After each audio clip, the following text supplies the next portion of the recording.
भागवत धर्माचे निगुणे, एक उद्धरती श्रवणे, एक तरती पठणे, एक निस्तरती ध्याने, संसार पाशा. पूजनीय स्वामी कृष्णानंद लिखित शुक उवाच. श्री एकनाथी भागवत भावार्थ कथा या ग्रंथातील आज ऐकूया पुष्प 14 ज्ञात्यांची मतमतांतरे, भक्तीचे धर्म याचा भाग 2.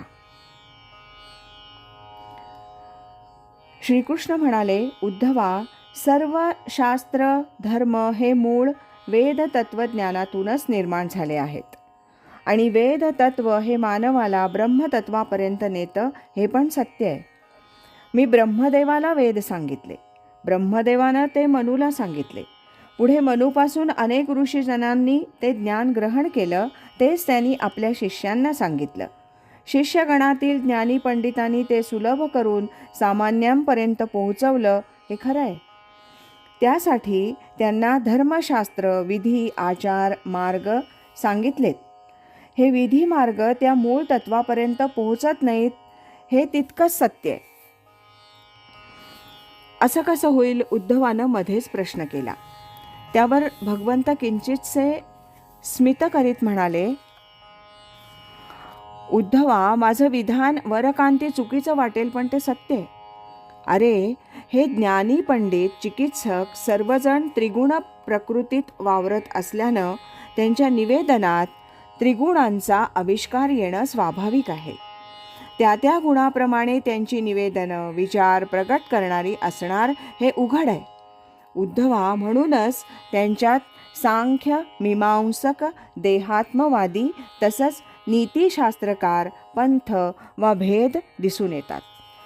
त्यामुळे कुणाला कर्म, कुणाला तप, यज्ञ, तर कुणाला व्रत, भोग, अनुष्ठानं अशी साधनं योग्य वाटतात. उद्धवानं विचारलं, पण देवा, या साधनेचं एकच व्रत असेल ना? भगवंत म्हणाले, या साधनेचं इप्सित एक असलं तरी तो साधक त्या ध्येयापर्यंत पोहोचत नाही, कारण त्या सर्व साधनातून कर्म घडतात. ती कर्मफलानं भोग प्रवणता पोचली जातात. एका भोगातून दुसरा भोग निर्माण होतो. मग तो रज, तम, सत्व कोणताही असेल, प्रत्येक कर्माचं फळ स्वीकारावंच लागतं. उद्धवा, ह्या सर्व साधनांची निश्चित अशी फलश्रुती आहे.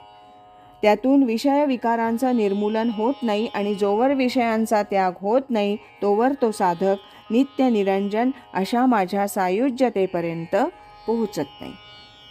उद्धवा, साखर भात पाण्यातच शिजवला जातो, पण त्या पाण्यात 4 विषाचे थेंब टाकले तर त्या भाताचा काय उपयोग?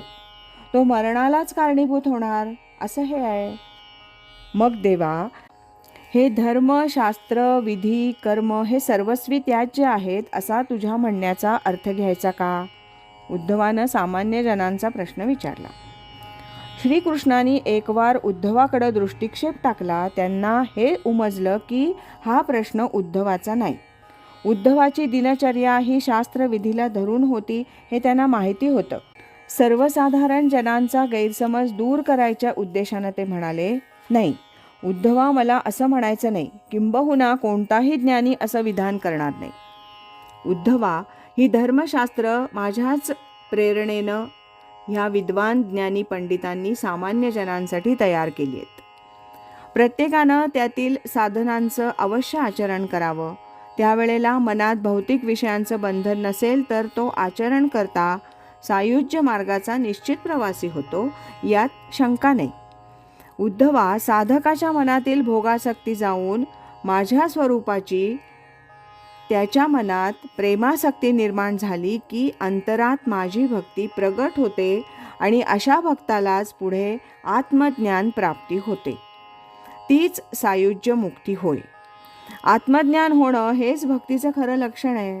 हे लक्षात घेऊन उद्धव म्हणाला, देवा, अशा तुझ्या भक्तांची ओळख कोणत्या लक्षणांनी होते? उद्धवाची आर्तता लक्षात घेऊन श्रीकृष्णानं ज्ञानप्राप्त अशा भक्तांची लक्षणं सांगायला आरंभ केला. ते म्हणाले, उद्धवा, लक्षपूर्वक ऐक. हे बघ, परिसाचा स्पर्श लोहवस्तूच्या एका बाजूस जरी झाला तरी ती लोहवस्तू सर्व बाजूनी सुवर्णमय होते. म्हणजेच त्या लोहाचं सुवर्णात परिवर्तन होतं. त्याप्रमाणेच ज्याला स्वरूपाचं ज्ञान झालंय, अखंड आत्मभाव उदित झालाय, तो माझा श्रेष्ठ भक्त आहे. असा भक्त अकिंचन आणि निर्दय असतो.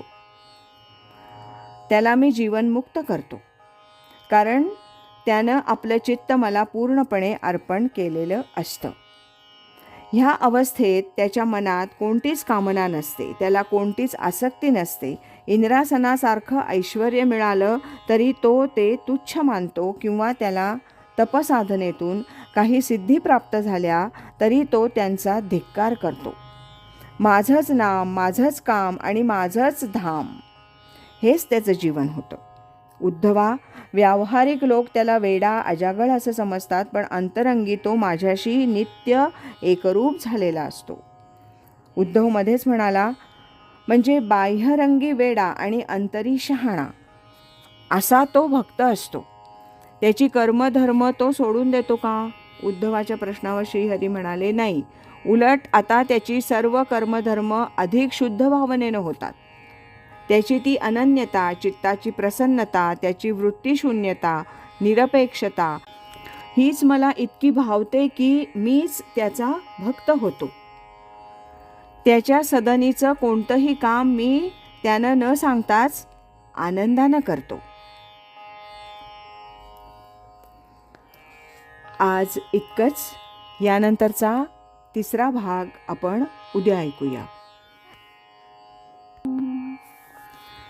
नमो व्यासमूर्ते, नमो शुकदेवा, दिला मुमुक्षुसी त्वा अक्षय ठेवा. कथा भावरूपे घडली आहाते, करी समर्पित गुरुचरणाते. हरि ओम तत्सत.